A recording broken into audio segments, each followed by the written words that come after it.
Hello, this is Joe Benedetto, and we're going to take a look at how OneDrive works. So we're in OneDrive because we can see beneath the bookmark bar, the title of our screen is OneDrive.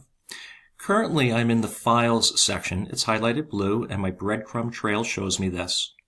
So OneDrive is a place that collects all of your resources such as photos, images, documents, PowerPoints, smart notebook files.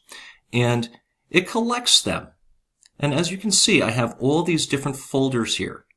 If I want to take a look at a folder, I would just click it. So for example, collaboration, I could click that folder and then I can jump into it.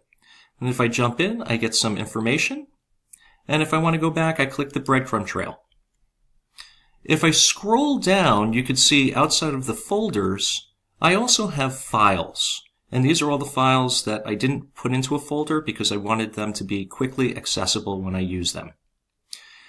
Now, for example, since it's a collection, if I clicked curriculum, I would have folders in here that support it. So I'm going to click curriculum, and as you can see, I have all these folders that support it.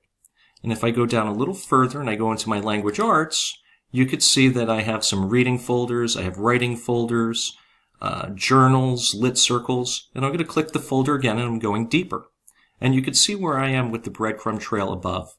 In this case, you can see autobiographies, compare, contrast, expository. It lists everything. But I want to go back to the main page, so I click the breadcrumb trail file, and it brings me back.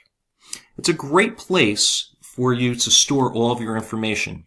And to get information into OneDrive, you would click one of the three menus we talked about earlier in the presentation.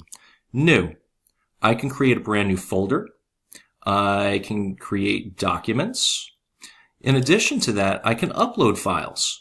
I can select a file or a folder. So in this case, if I select file, it's going to pop open. I have it at my desktop. And I'm going to select a file here. And I want to do time. But before I do, I want to see where it's going to live. I do not want it to live in the main file page. I want to put it under my graduate school work. So I'm going to find my course. I'm going to click it. And now I'm going to upload that file to it. So the file I'm looking to do is I'm keeping times. I'm going to hit it. It's going to take a moment. It's telling us it's uploading. And here we go, time. And it has a little call out on the side, which means it's brand new. That's how we would upload a file. I'm going to go back to my main page. And I also have a sort here. If I click sort, right now it's sorted by name and ascending. But let's say I forgot the name of a file. I may want to click modified, and it'll help rearrange anything. So shared with me was the most recent, and then curriculum. This is a great feature if you forget the name of the file and what you named it, and you can find it when you most recently worked on it. If you have any questions about navigation, please contact me and I'll work with you.